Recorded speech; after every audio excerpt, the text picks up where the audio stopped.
If you had met me 3 months ago, you wouldn't have seen Raphael, the 34-year-old man standing before you now. You wouldn't have seen a spark in my eyes or a posture of confidence. You would have seen a ghost. You would have seen a hollow shell of a human being, dragging himself through the motions of existence, desperately trying to remember how to breathe in an atmosphere that felt like it was getting thinner by the second. The words of that being, "You have been chosen for a special mission," still reverberate in my mind like a sacred mantra, a lifeline thrown into a stormy sea. But to truly understand the magnitude of that salvation, you have to understand the depth of the drowning. You have to understand that before that golden light tore through the darkness of the town square, my life was a monochrome painting of gray despair, cold indifference, and absolute hopelessness. It didn't happen all at once, like a car crash. It was more like a slow erosion, the way a cliffside crumbles into the ocean after years of being battered by the waves until, one day, the ground beneath your feet simply isn't there anymore. It started with the job. For 8 years, I gave my life to that logistics company. I was the guy who stayed late to fix other people's mistakes. I was the guy who believed the corporate rhetoric about us being a family. I started as an administrative assistant, swimming in paperwork, and clawed my way up to middle management through sheer grit and loyalty. I thought I was safe. I thought I mattered. Then came the Tuesday morning meeting. It wasn't even a meeting. It was an execution. The HR representative, a woman I had shared coffee with for years, couldn't even look me in the eye. She slid a folder across the table, the severance package, the legal release, the end of my identity. Restructuring, they called it. A sanitized word for destroying a livelihood. I remember walking to my car with a cardboard box containing a stapler, a framed photo of my wife, and a coffee mug, realizing that 8 years of sweat and stress amounted to 12 inches of cardboard. I sat in the parking lot for an hour, just staring at the steering wheel, feeling a terrifying numbness spreading through my chest. I was 34, and suddenly, I was obsolete. But the professional failure was just the prelude. The rot had already seeped into my home. Mariana, my wife, my college sweetheart, the woman whose laugh used to be the soundtrack of my life, had become a stranger living in the same house. The silence between us was louder than any screaming match. It was a thick, suffocating fog. We didn't fight about infidelity or lack of love. We fought about survival. The joint bank account was constantly bleeding red. The stack of unopened bills on the kitchen counter grew like a monument to my failure. We stopped going out. We canceled our plans for a vacation. We stopped dreaming about buying a house or having kids because dreams cost money, and we were bankrupt in every sense of the word. I could see the fear in her eyes every time she looked at me, not anger, but a terrified realization that the man she married couldn't keep the ship afloat. I started sleeping on the couch, not because she asked me to, but because I couldn't bear to lie next to her and feel the distance. And then, just when I thought the universe had run out of ammunition, the final blow landed. The phone call came on a rainy Thursday. My mother, the woman who raised 3 children single-handedly after my father passed, the woman who was made of iron and unconditional love, her voice was shaking. "Rafa," she whispered, "the doctors found something. Aggressive lung cancer. Stage 4. That was the moment the floor truly gave way. My mother had always been the hero of my story, the invincible force of nature. To see her reduced to a frail figure in a hospital bed, hooked up to machines that beeped in a rhythmic countdown, destroyed whatever resolve I had left. The treatment was expensive, and her insurance was a joke. My siblings and I scraped together what we could, draining savings accounts that were already empty, but it felt like trying to put out a forest fire with a water pistol. I stopped visiting her. I know how that sounds monstrous, but I couldn't do it. I couldn't walk into that sterile room, look into her sunken eyes, and lie to her. I couldn't tell her that everything was fine, that I was doing well, that work was great. I felt like a fraud, a failure. Seeing her dying was a mirror reflecting my own uselessness. I was supposed to be the strong son, the provider, the success story.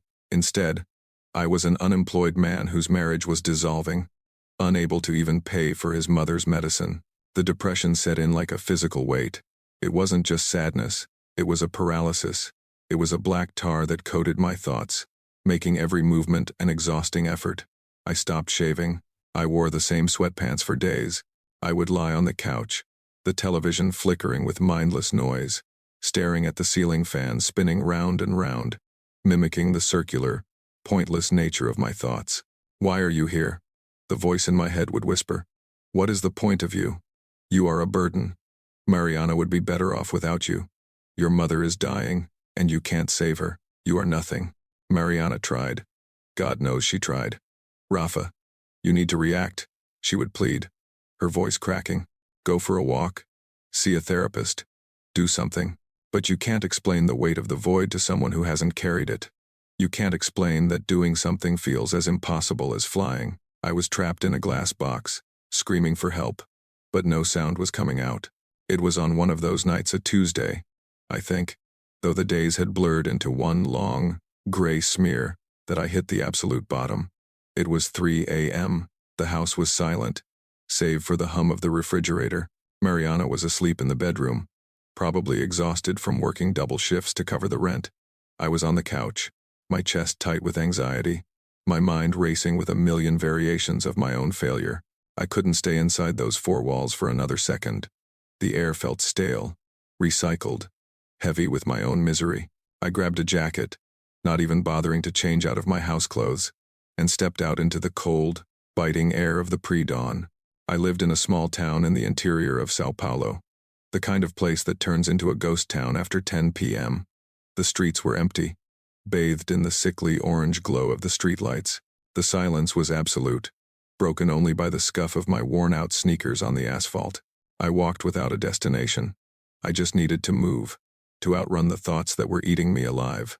I walked past the bakery where I used to buy bread on Sunday mornings when life was good, past the school where Mariana taught, past the closed shops. Every corner held a memory of a life that felt like it belonged to someone else. I ended up at the old town square. It was a secluded place, overgrown with trees, usually avoided at night. I collapsed onto a wooden bench, the cold dampness seeping through my clothes.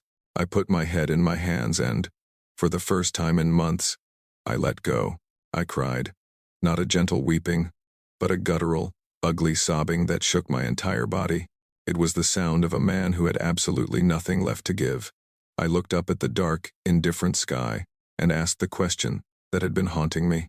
What kind of *** life is this? I shouted into the void, my voice cracking. Is this it? Is this really worth the pain? If this is all there is, I don't want it anymore. I'm done. I was ready to give up. I was calculating how to end it, how to stop the noise in my head. I was at the precipice, leaning over the edge, ready to fall. And that's when it happened.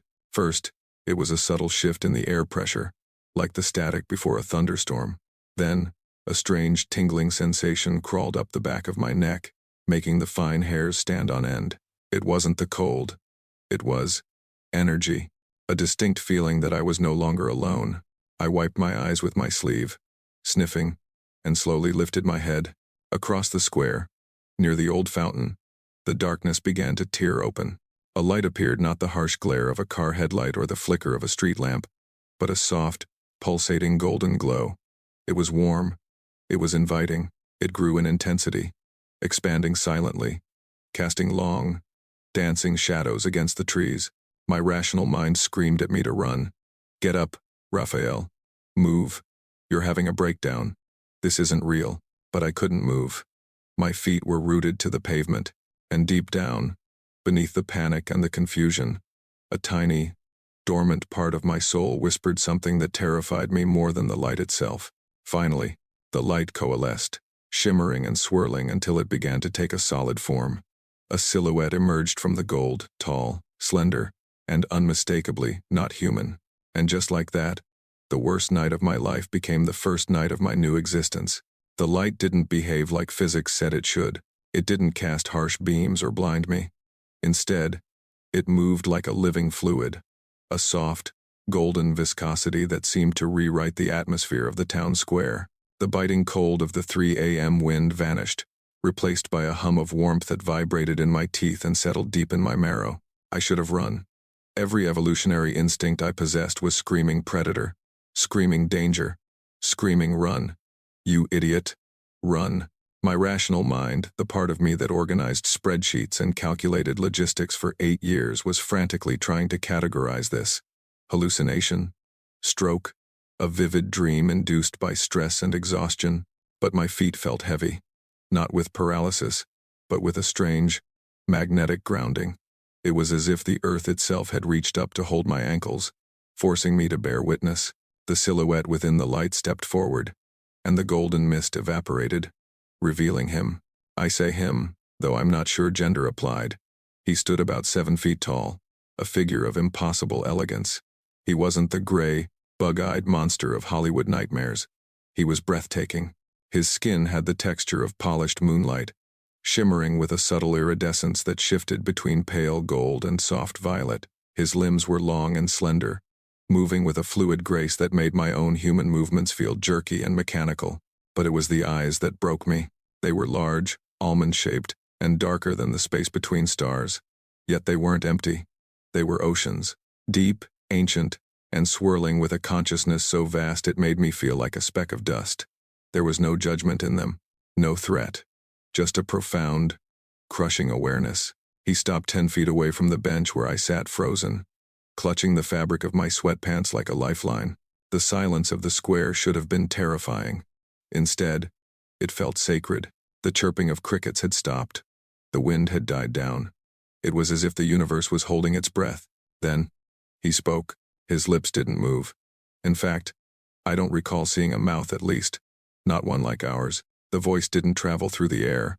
It bypassed my ears entirely and blossomed directly inside the center of my skull. It wasn't intrusive or violating. It sounded like my own internal monologue, but stripped of all the anxiety, fear, and self-loathing. It was a voice of absolute clarity. Raphael. Hearing my name, my own name, echo inside my head made me gasp. It wasn't a question.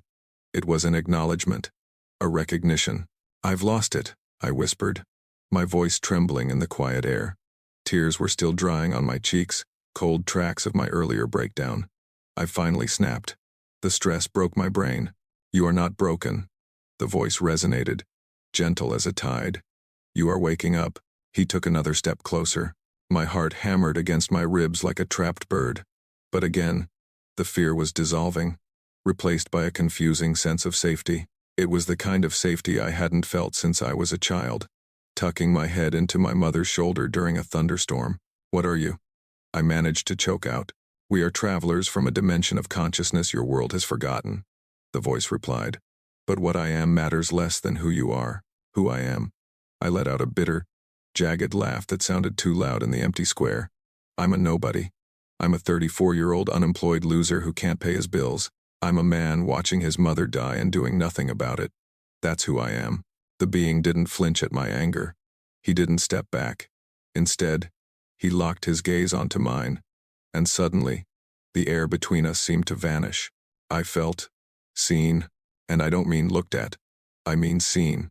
It was as if he had walked into the library of my life and read every book in a single second. He saw the shame of the layoff.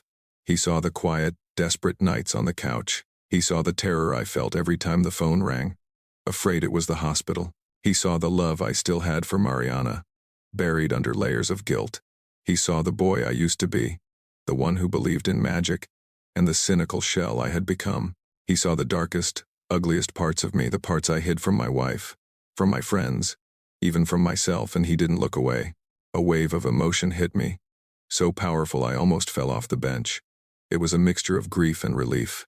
The exhaustion of pretending to be okay for so long finally shattered. "You carry so much weight for one so young," the voice said, and the tone was thick with compassion. But the weight was necessary. The fire burns the wood to create the heat. You had to be burned, Raphael. You had to be hollowed out so you could be filled. "Filled with what?" I whispered. My defenses gone. The being extended a long, slender hand. He didn't touch me, but I felt the air ripple, a warm pressure against my chest, right over my heart. "You have been chosen for a special mission," he said. The words felt heavy, significant, like stones being set into a foundation. "The suffering you have endured was not a punishment. It was a forge." My mind reeled. "Chosen? Me? You have the wrong guy. I can't even save myself. How can I have a mission?" "The best healers are those who have known the deepest wounds," he replied. "You were brought to this edge not to fall, but to learn how to fly. Your mother, your job, your pain. It was all a curriculum. And now, the lesson is over. The work begins. I stared at him, trembling. Part of me wanted to scream that this was insanity, but a bigger part of me, the part that had walked me to this square in the middle of the night, knew. It just knew. Is this real? I asked, pleading. Please, if I wake up tomorrow and this was a dream, I don't think I can survive it. The being's eyes seemed to shimmer, a galaxy spinning within the iris. This is the only thing that has ever been real, Raphael. The life you were living, the stress, the fear, the feeling of smallness that was the nightmare. I am here to wake you up. He lowered his hand, but the warmth in my chest remained. A small, burning ember in the cold ash of my life. Now, he said, and the air around us seemed to hum with anticipation. Show me your hands. Show me your hands. The request hung in the air, simple yet absurd. I looked down at my hands.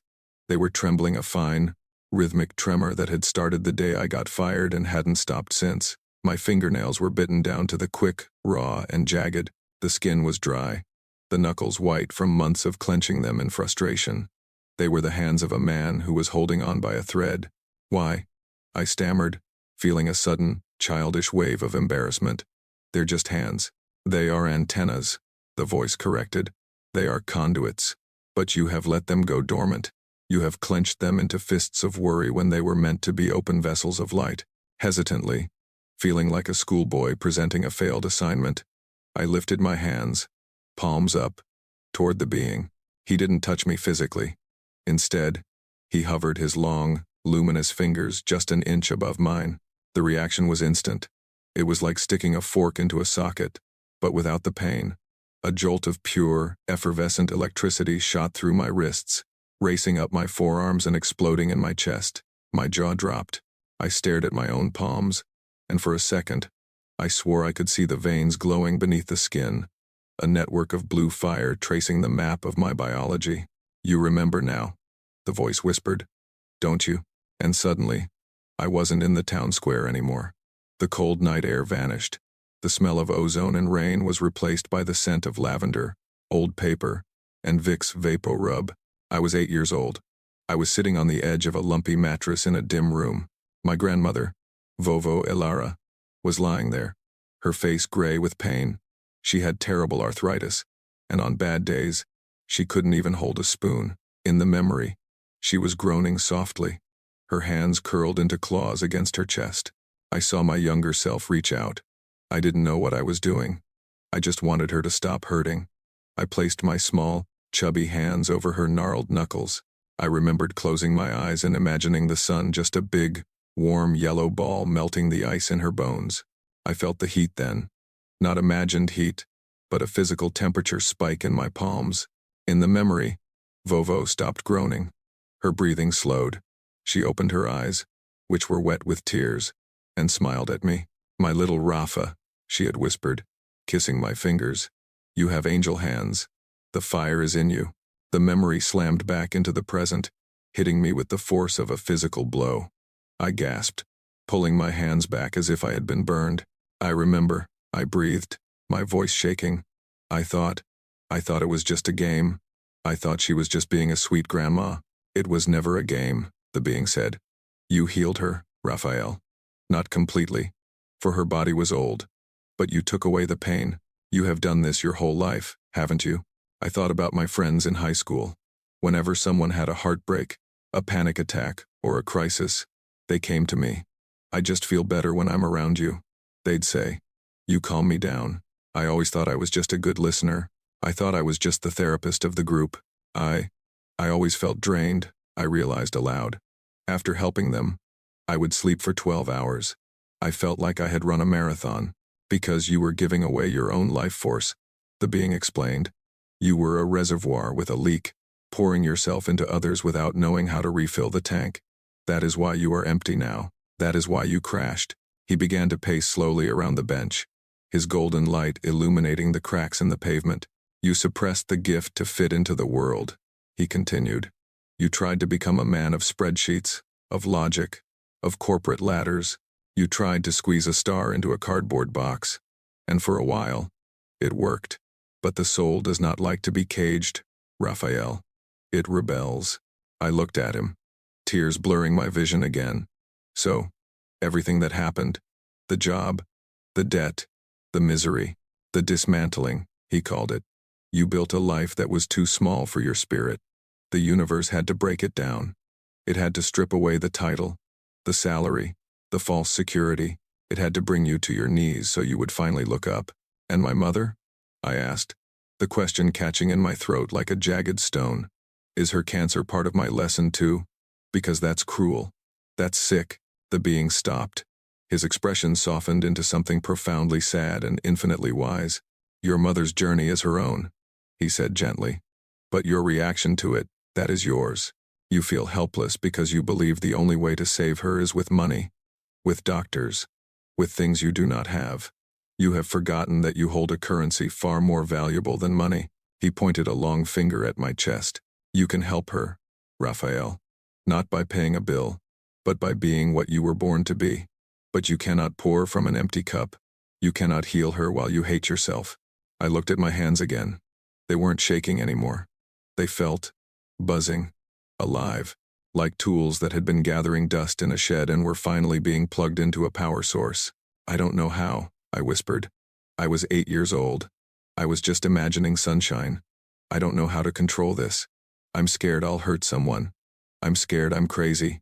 Fear is just the mind trying to understand the heart. The being said, You are not crazy. You are just rusty. He stepped back into his original position, the golden mist swirling around his ankles. I cannot walk the path for you, Raphael, but I can show you the map. I can teach you how to protect your energy, how to channel the source so you do not drain yourself, and how to direct it where it is needed. He paused, and the silence stretched, heavy with expectation. But you must say yes. You must accept that the old Raphael, the victim, the failure, the logistician, is dead.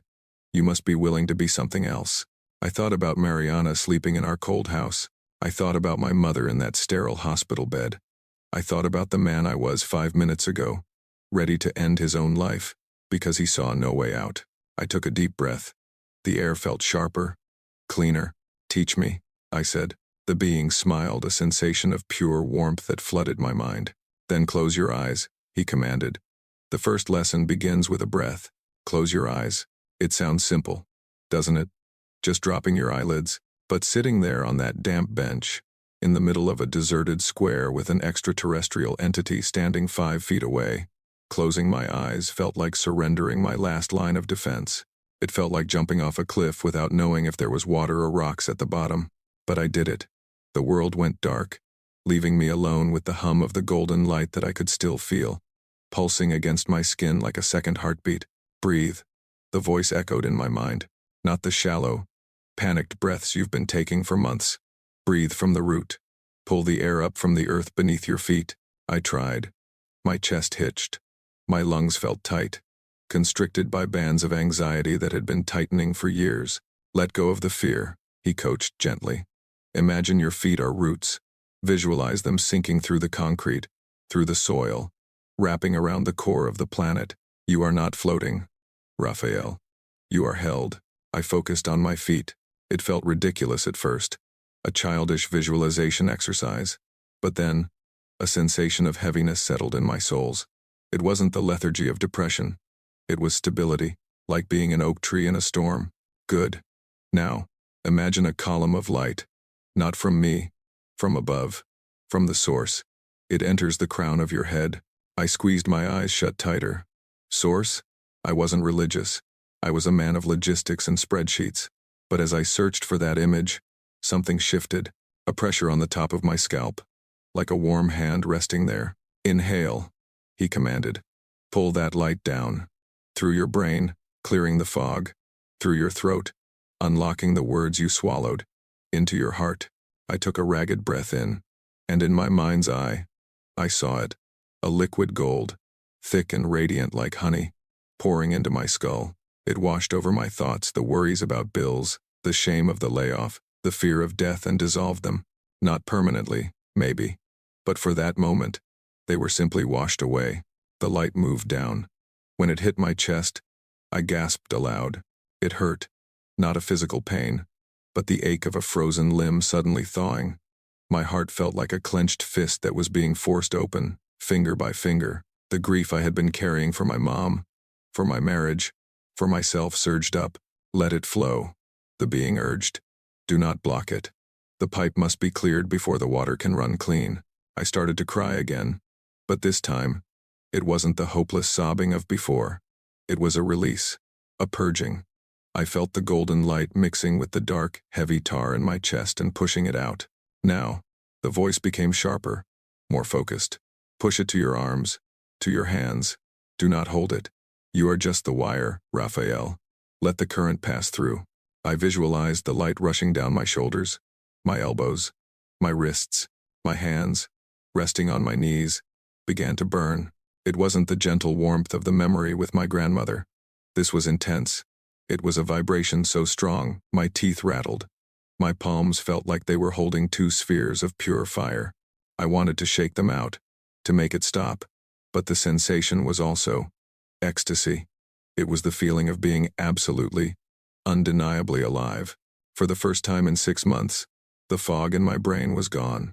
The weight on my shoulders vanished. I felt powerful. Not manager of a logistics team powerful. I felt anciently powerful.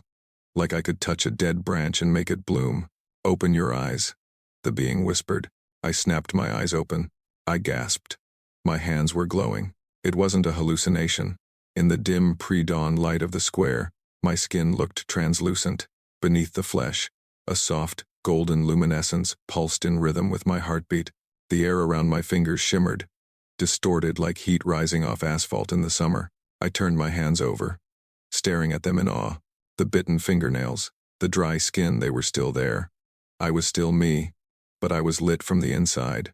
What is this? I whispered, my voice thick with wonder. This is your natural state, the being replied. This is the energy you have been suppressing to fit into a gray world. This is life force, chi, prana. Call it what you will. It is the fuel of the universe. He moved closer, and the golden light around him seemed to greet the light in my hands, the two fields merging for a second in a dazzling display. You have rebooted the system, Raphael, but the battery is low. You have been running on fumes for too long. The glow in my hands began to fade, retreating back under my skin, leaving behind a pleasant, tingling warmth. Exhaustion hit me, then a sudden, profound tiredness that made my eyelids heavy. But it wasn't the exhaustion of depression. It was the good tiredness of a hard workout. Go home, the being said. Sleep, real sleep. When you wake up, the world will look the same, but you will be different. Wait, I said, panic flaring again. Will you come back? How do I do this again? What if I forget? You cannot forget what is in your blood, he said. I will return when you are ready for the next step. But first, you must rest. And Raphael? I looked up at him, this towering figure of starlight and calm. Tomorrow, go see your mother. Don't bring flowers. Don't bring excuses. Just bring your hands. Before I could ask another question, the golden light around him intensified, swirling into a blinding vortex. I shielded my eyes. When I lowered my arm a second later, the square was empty. The wind rustled the leaves. A stray dog barked in the distance. The street lamp flickered. I was alone. But as I stood up, my legs felt steady. The tremor in my hands was gone. I walked home, the first rays of the sun painting the sky in bruised purples and pinks. I didn't sneak into my house like a thief this time. I walked in, lay down next to Mariana, and for the first time in a year, I fell into a dreamless, peaceful sleep. I knew, with absolute certainty, that I had work to do. The hospital smelled of antiseptic and stale coffee, a scent that usually triggered a Pavlovian response of nausea and guilt in me. But today, walking down the fluorescent-lit corridor of the oncology ward, I felt different. I wasn't dragging my feet. There was a hum beneath my skin, a faint echo of the vibration I had felt in the square, room 304. I stopped at the door. Through the small glass pane, I saw her. My mother looked so small, the woman who used to carry me on her hip while cooking dinner, who chased us around the yard with a wooden spoon when we misbehaved, was now a fragile mound under a thin white sheet. Her skin was papery and translucent, her breathing a shallow rattle that filled the quiet room. Fear tried to claw its way up my throat. What are you doing, Raphael?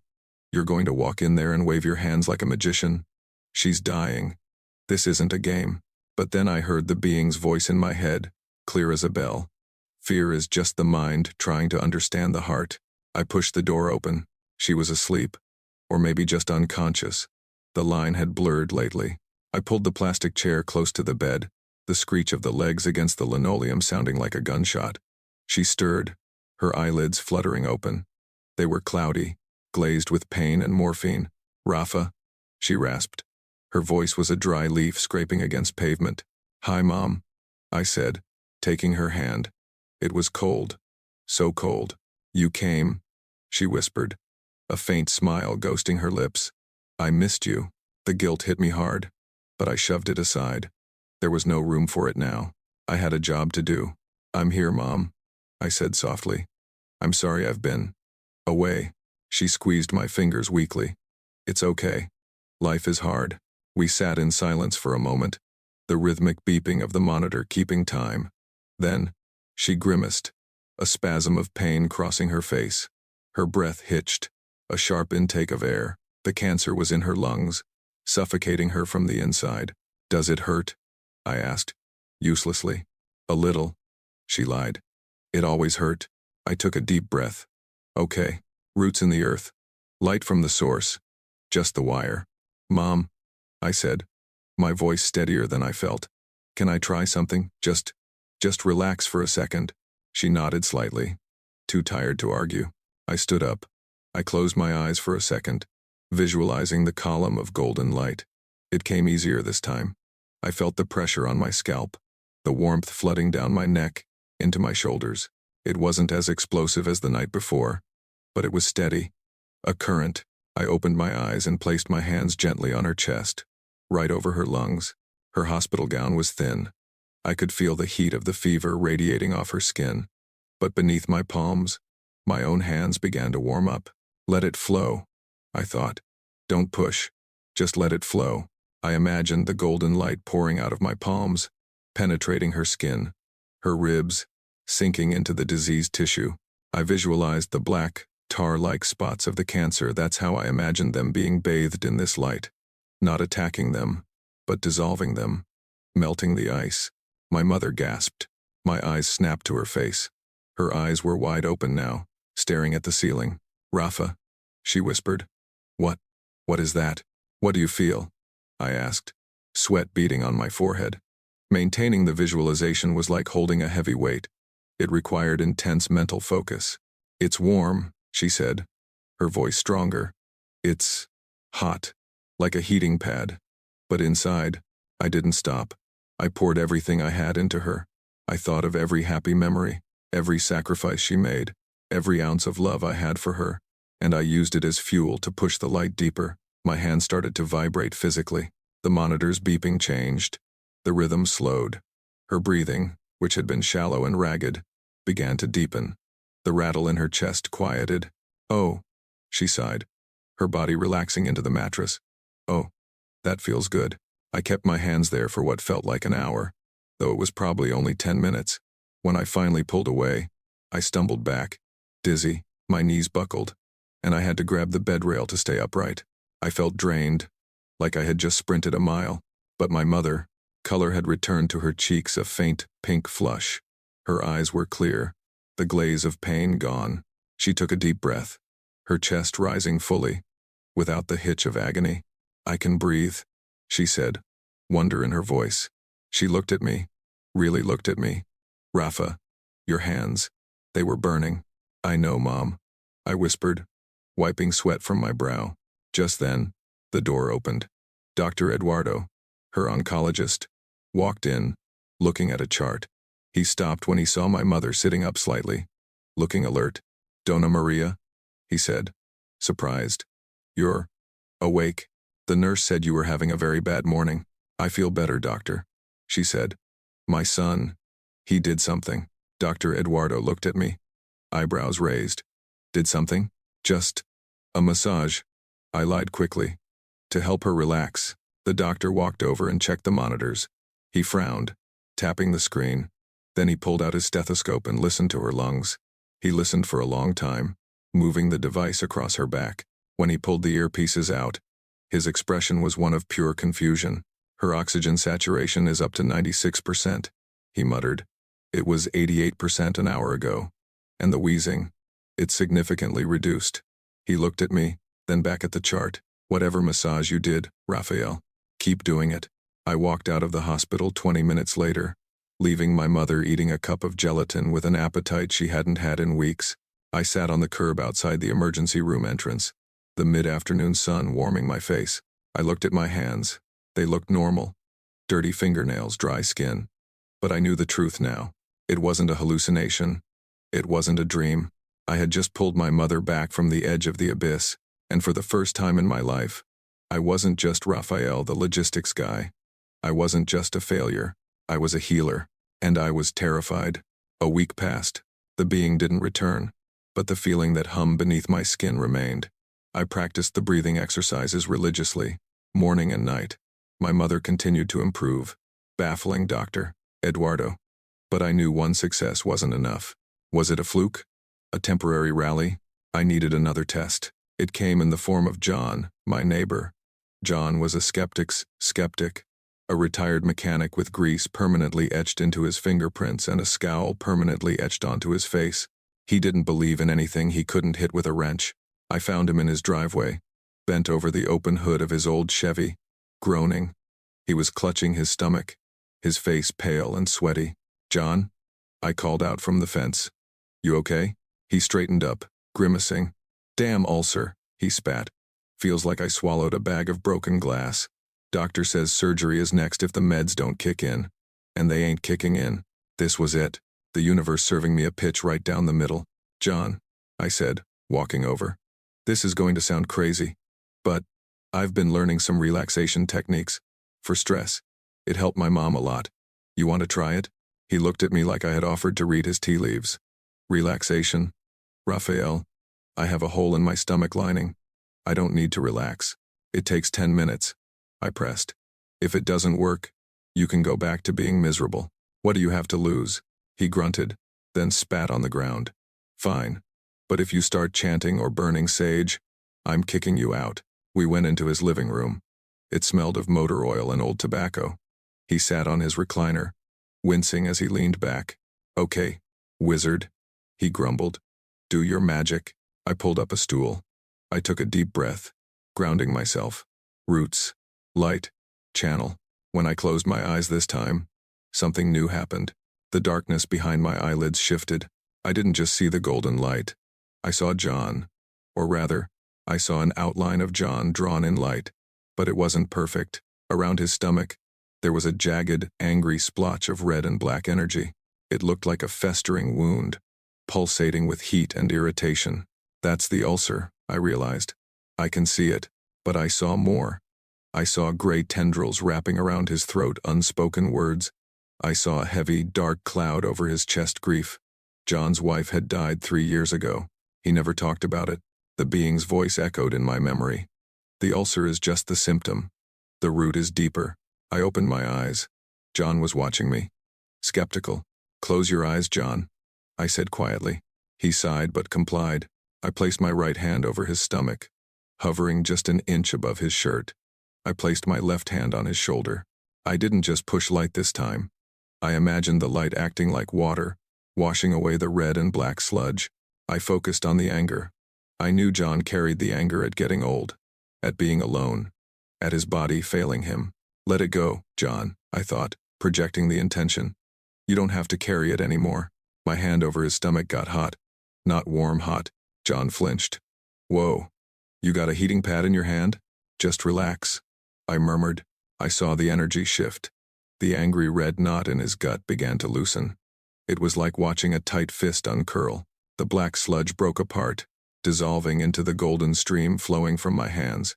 Suddenly, John took a huge, shuddering breath. His shoulders dropped 2 inches. A tear leaked out from under his eyelid, tracking through the grease on his cheek. "Helen," he whispered. His wife's name. I kept the energy flowing for another 5 minutes until the red spot in my mind's eye had faded to a dull, healing pink. When I pulled my hands away, they were trembling slightly. John opened his eyes. He looked disoriented. He rubbed his stomach, pressing down hard. It's gone, he said, his voice rough. The sharp pain. It's just gone. He looked at me, the skepticism warring with the reality of his own body. What the hell did you do to me? Raphael. Just helped you relax, I said, standing up. My legs felt wobbly. Drink a lot of water, John. 3 days later, John knocked on my door. He was holding a Tupperware container of lasagna. For you and Mariana, he mumbled, looking at his shoes. Doctor did an endoscopy yesterday. Said he couldn't find the ulcer. Said it must have been a misdiagnosis or a spontaneous remission. He was scratching his head like a monkey doing algebra. He looked up at me then, his eyes serious. I don't know what kind of voodoo you're into, kid. But, thanks. And, I slept through the night. First time since Helen passed. He shoved the lasagna into my hands and walked away quickly. Embarrassed by the emotion, I stood in the doorway, holding the warm container. Mariana walked up behind me. Was that John? She asked. He never gives us food. Yeah, I said, watching him retreat into his house. I think I helped him. Helped him with what? Fixing his car? No, I said, turning to her. I helped him fix himself. That was the moment the fear truly left me. 2 impossible recoveries. 1 was a fluke. 2 was a pattern. I wasn't just imagining it. I wasn't crazy. I was ready. Evidence is a funny thing. You can ignore a drip, but you can't ignore a flood. My mother's recovery wasn't just a rally. It was a resurrection. Within a month, she was out of the hospital. The tumor had shrunk by 60%. John was back to working on his cars, whistling, his stomach pain a memory. But the biggest change wasn't in them. It was in the mirror. The gray-skinned, hollow-eyed ghost I had become was gone. I looked, vibrant. My eyes were brighter. I stood taller. The crushing weight of depression that had sat on my chest for months had evaporated, replaced by a clean, driving sense of purpose. I wasn't waking up asking, why am I here anymore? I was waking up asking, who needs me today? I stopped looking for logistics jobs. The idea of sitting in a cubicle, managing supply chains, felt like trying to wear shoes 2 sizes too small. I sat Mariana down on a Tuesday evening. The kitchen table was still covered in bills, but they didn't look like monsters anymore. They just looked like math problems to be solved. I'm not going back to corporate, I said. She looked up from her tea, worry etching lines around her mouth. Rafa, we need the money. The savings are gone. I know, I said, but I have a plan. A real one. I told her everything. Not the abbreviated version I gave John or the doctors. I told her about the square, the being, the golden light, the training. I told her about what I really did for my mother and John. I expected her to call a psychiatrist. I expected her to pack a bag and leave. Instead, she sat in silence for a long time. Then, she reached across the table and took my hand. I knew something happened, she said softly. You changed overnight. You stopped sinking. I saw the light come back into your eyes. Rafa, I don't care if it was aliens or angels or a chemical imbalance. If this is what brought you back to me, then I believe you. With her support, we converted the guest bedroom. We moved the old futon out and bought a simple massage table off Craigslist. I put up sheer curtains to soften the light. I didn't advertise. I didn't need to. Word of mouth is faster than the internet in a small town. Go see Raphael, John told his poker buddies. The kid's got magic hands. My son saved my life. My mother told her church group. The first client was Mrs. Silva, a librarian with chronic migraines.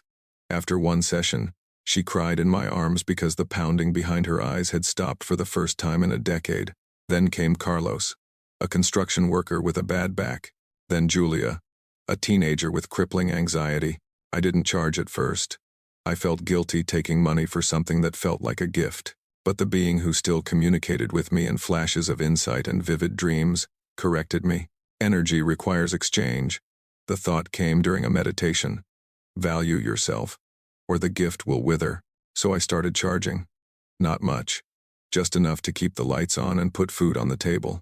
Mariana quit her double shifts to manage my schedule. We weren't rich, but the red ink in our bank account turned black. The transformation was total. The house, once a tomb of silence and stress, was filled with music again. We laughed. We cooked dinner together. The fear was gone. I remember one afternoon, between clients, I walked out to the backyard. The sun was setting, painting the sky in oranges and purples. I looked at my hands, no longer bitten and trembling, but steady and strong. I closed my eyes and sent a thought out into the universe.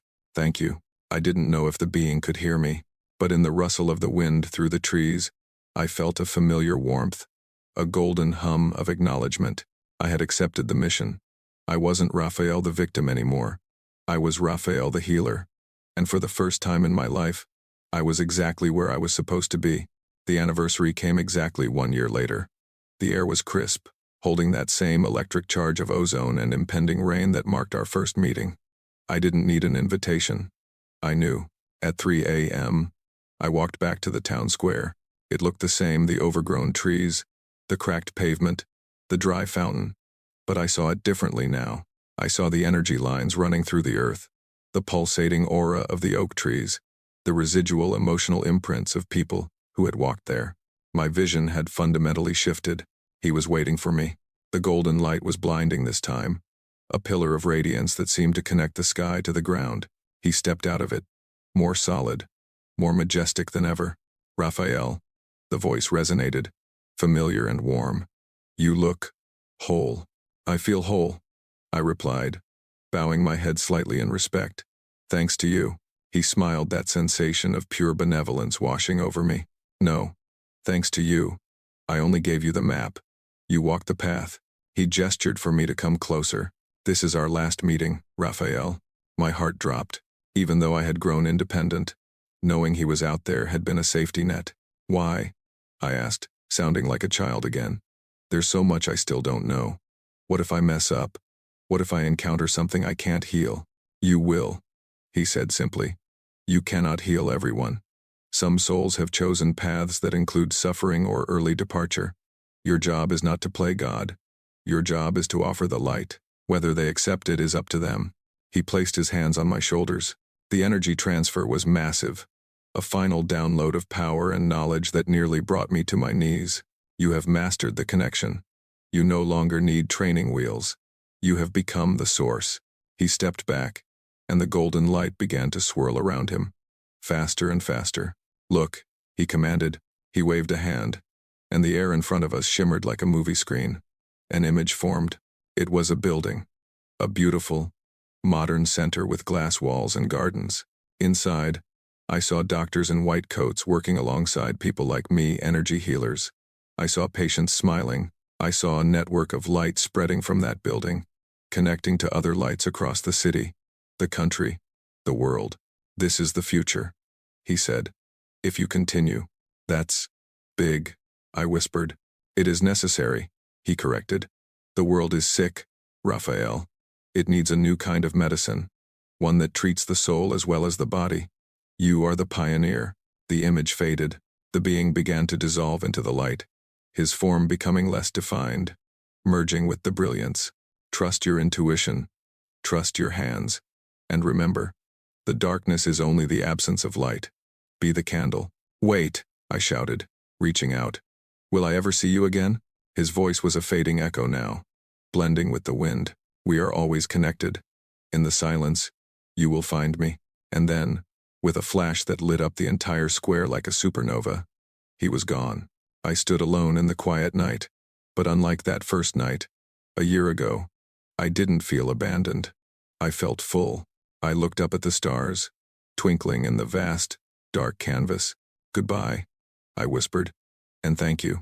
I turned and walked home. I had a busy day ahead. Mrs. Silva needed a tune-up, and there was a new patient coming at 9 a.m. A skeptic named Carlos, who didn't believe in energy, but desperate enough to try anything. I smiled. I loved the skeptics. They always made the best believers. 2 years flew by, not in a blur of monotony, but in a whirlwind of growth. The vision the being showed me wasn't just a dream. It was a blueprint. The guest bedroom became too small. The living room became too small. We rented a space downtown, an old Victorian house with high ceilings and good bones. We painted it sage green and cream, colors that felt like healing. The sign on the door didn't say healer. It said, the Center for Integrative Wellness. Dr. Eduardo was the first to come on board. My mother's recovery had shaken his scientific worldview to its core. He didn't abandon medicine. He was a brilliant oncologist, but he realized that chemotherapy and radiation were only part of the equation. We treat the tumor, he told me over coffee one day, but we ignore the person growing it. I want to change that. So we created a protocol. Patients saw him for the physical, and me for the energetic. The results were undeniable. Recovery times shortened. Side effects lessened. Hope returned. But the real expansion happened when I realized I couldn't do it alone. I was booking appointments 3 months out. I was exhausted again, though in a good way. I remembered the being's words. You are the pioneer. Pioneers don't just settle. They build paths for others. I started a training program. It wasn't for everyone. I looked for the broken ones. I looked for the people with angel hands who didn't know what to do with them. Fernanda came first. A nurse burned out by the pandemic. She had seen too much death. She came to me for depression, but I saw the golden potential in her aura. You're not sick, Fernanda, I told her. You're blocked. You're a healer who stopped healing because you ran out of fuel. I taught her the grounding. I taught her how to channel, not drain. Today, she runs our pediatric wing. She works with kids with trauma, and watching her hold a crying child and bring them to peace in minutes is like watching a miracle in real time. Then there was Miguel, an engineer who lost his job at 45 and spiraled into alcoholism. He was angry, cynical, and brilliant. I don't believe in this woo-woo crap, he told me in our first session. Good, I said. Skepticism keeps you honest. 6 months later, Miguel was sober. He discovered he had a knack for clearing environmental energy, sick buildings, offices heavy with stress. He became our architect of energy, helping businesses create spaces where people didn't feel drained the moment they walked in. The ripple effect was real. It wasn't just about me healing people anymore. It was about waking up the healers who were asleep at the wheel of their own lives. We grew to a team of 12, doctors, psychologists, and energy workers, all speaking the same language. We stopped fighting the medical establishment and started collaborating with it. We held workshops. We published case studies. Anonymized, of course. Mariana ran the whole thing.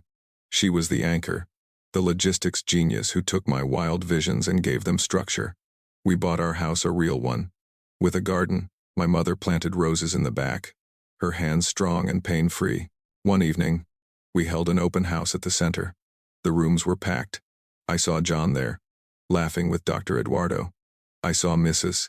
Aparecida, walking without her cane, showing photos of her grandchildren to Fernanda. I stood on the balcony, looking down at this community we had built.